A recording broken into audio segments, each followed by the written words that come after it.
Good evening. Hello everyone. How are you? So now the prelims is over. So the biggest question arises is the score, right? So we have received lot of messages, lot of you can say queries regarding what will be the cutoff. Now that is obviously a big question. Cutoff, considering last year's paper, which was definitely tougher in terms of the scope of the questions that were asked. This year's paper was probably more predictable, you can say, especially at least the coverage of the areas.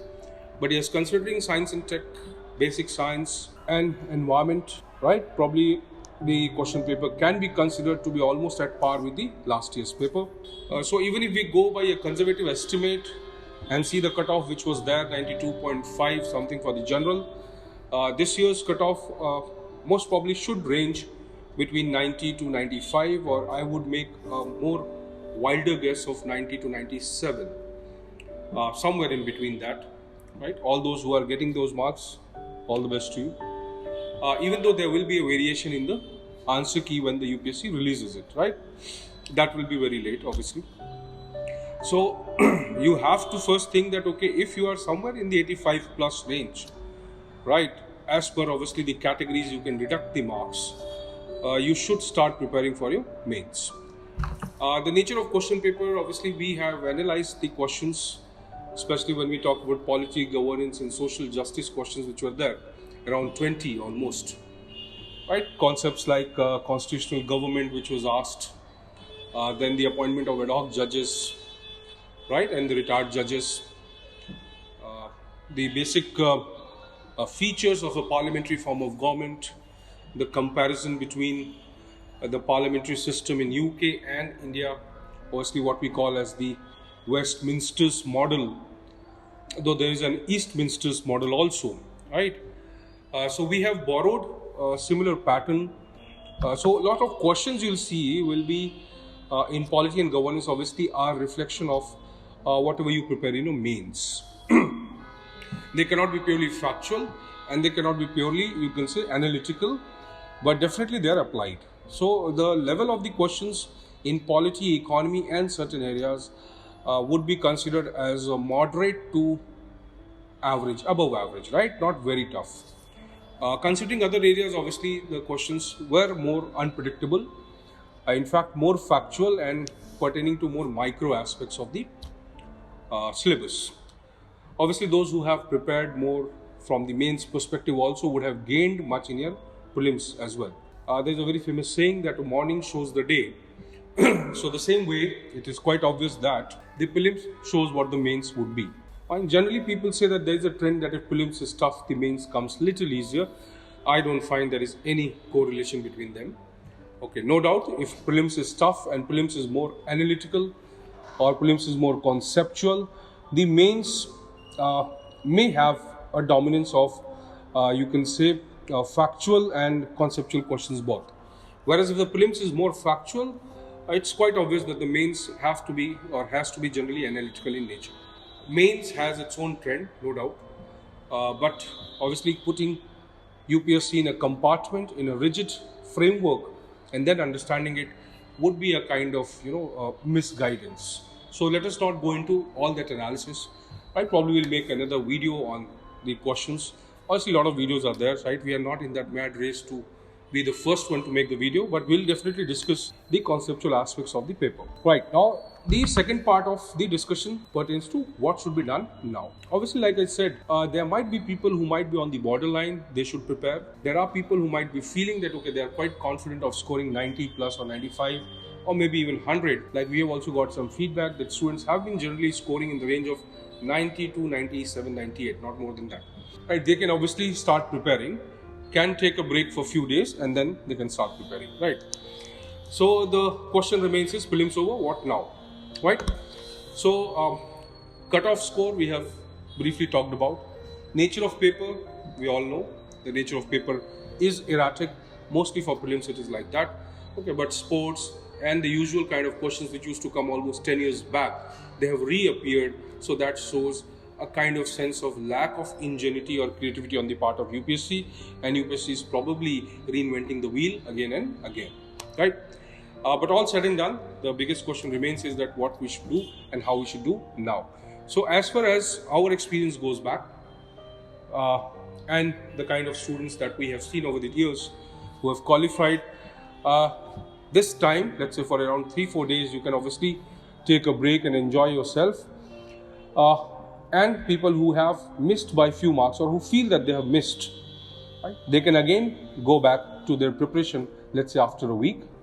They can take a little longer break. Why I'm saying is that obviously because they might be a little pessimistic for some time, but there is no reason to be, because ultimately you have to give the examination, right? And ultimately you have to be in the process. You cannot be out of the process and expect you to be there where you want to be. So don't bypass the process. Don't be out of the process for some time. Yes, there might be students who might be thinking of taking a break. Think upon it, deliberate, consult with a lot of people, right? With your peers, maybe your seniors, even your parents, and then probably take that decision. Okay, there's nothing wrong in taking a break. There's nothing wrong in going few steps backward to take a bigger jump, right? So that you can definitely do. Others who are obviously going in the process or who are part of the process, they have to take this time, let's say 15-16 days, till the time the answer, the results are released, right? Probably by 27th or 28th, I think the results may be released. So by that time, probably you can focus on certain aspects. Like I said, even those who feel that, okay, they have to restart the preparation, they can, right now, all of you can focus on some major aspects like beginning to prepare for your essay. Okay, not leaving that part, because this you can do very well in 10 to 14 days, which is there. And it will give you a lot of confidence. It is 250 marks. And generally what happens, we give it the least time. We obviously treat it as a subsidiary paper, and that is one of the reasons that people have been scoring less in the essay, whereas there is a lot of scope of scoring high in the essay. So whatever probably you lose in your optionals, or maybe in GS paper 2 for that matter, right, you can very well compensate in your essay. The second aspect you can do is obviously focus on the study of certain theoretical aspects of your paper 4, GS paper 4 ethics, because that will also require little time. Once the result is out, probably you will lose that peace of mind. So you are in peace of mind state right now.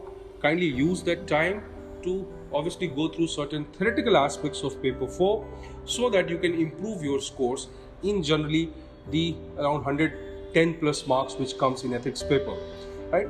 Rest of this is case study, as you know. So I would also say that, okay, kindly focus on case studies also. This is the time when you can experiment, search for it. You can review your newspapers that you've read for last 6, 7, 8 months, right? Search them, scan them, find out some important events, some twisted issues, some dilemmas which are existent, and try to frame case studies on them. Yeah, meanwhile, obviously, people who now want to focus on optional also, that is also a good time here. So parallelly, you can develop a plan for your optional. You can start revising the optional, especially you can say the theoretical part. That will be more important because dynamic part will be added. So generally, most of the people preparing for humanities or public administration, I would suggest that, okay, kindly use this time for your theories and for some other areas, okay, which probably would be more challenging later on.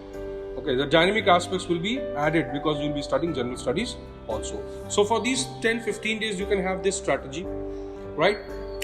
For the overall strategy, obviously for the next 2-3 months, 2.5 months, which is there, okay, you will have to focus on 3 parameters. One, the content building. The content is the key. When I say content building, it does not mean revising again and again the same thing. Obviously, you might have revised things very well. You might need, obviously, at least, let's say, a revision after your prelims.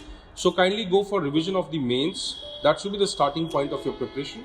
Revise your static portion. Identify important current perspectives, right? Try to link the current developments in the past 6, 7 or 10 months with the static portions, and then try to find out exactly how this particular current perspective can be asked in the examination, keeping the static portion as the base. Second aspect, that means content development should be primary, and obviously you will have to make notes which should be crisp, which should have diagrams, which might have certain graphical representation so that you can memorize them more easily, or you can understand things more easily, and you can fit a lot of information in few lines. So develop the content, including data and facts. Don't ignore data and facts, very important for general studies. I would not say exactly for philosophical essays, but at least in your case study, even in your ethics paper, in governance GS paper 2, that is very important, right? Trend analysis, conclusions, way forward can only be suggested when you have data and information and facts. Without them, you cannot conclude. So kindly work on that. Then content, develop the content. Second aspect is, right, try to identify the core areas of different papers. Okay. Now that will be defining the scope of the study. Obviously, you should not, or you may not be studying all the aspects of the syllabus. That cannot be done. Humanly impossible, right? Okay. That you can say that, okay, fine. This scope probably is the second aspect of your preparation. Focus on the scope, that okay, how much exactly I should study, to what extent I should cover the syllabus, right? Each and every aspect, each and every micro structure of the syllabus cannot be covered. That will be a wrong strategy, right? So kindly you can say, I would recommend, right, that at least mellow down the scope of the syllabus, bring it to the core aspects, identify the priority areas, and then work on them. Second aspect. Third aspect is obviously the presentation part, that is the answer writing. A lot of queries are there. I don't know, I cannot take the names. There are so many names here, and they've been asking answer writing, when to start, right? Obviously, answer writing has to be started now because you have to write the answer. But the logic is, if you go for a revision, if you develop good content, or if you have enough content, you identify the scope of the study, and then when you now start writing, so let's say probably after, let's say, 15-20 days, okay, beginning from first week of November, or post Diwali, whatever, so there's a lot of vacations also in between. Okay, then onwards you can start writing answers, and probably not on the daily basis, because you are going to exhaust yourself very soon if you do that. Okay, take alternate days. Okay, try writing answers, obviously picking up one paper at a time for GS and probably for optional, both of them. Right? Essay, like I said, in these 15 days, if you finish off with your essay, with your ethics part, okay, with the revision of the optional theoretical aspects, like I said, probably you will be quite comfortable compared to others, or probably those who have not planned, right?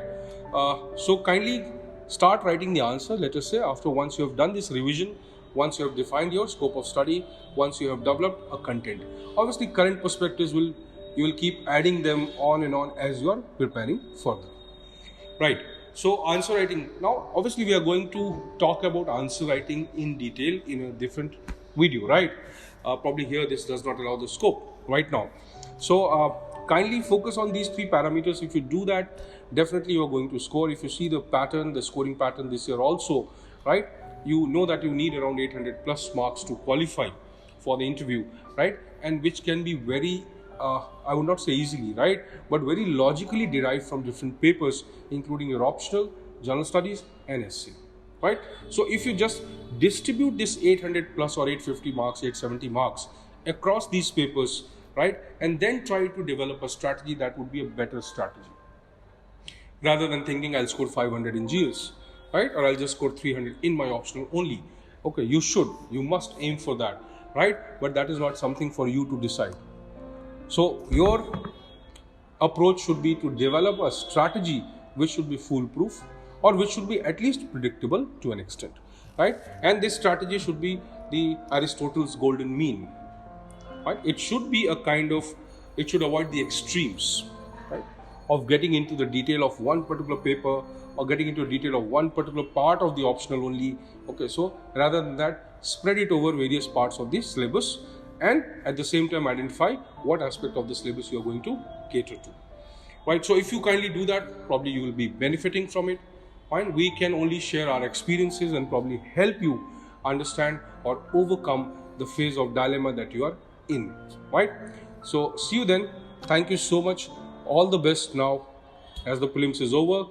So enjoy your festivities for some time, right? And don't get stuck in the answer keys, don't get stuck in the evaluation. Okay, don't take papers every day, don't take a blank page every day and start calculating your score. Fine, nothing is going to change. What can be changed is what is the course of action from here onwards. Fine, thank you so much all for listening. All the best to you.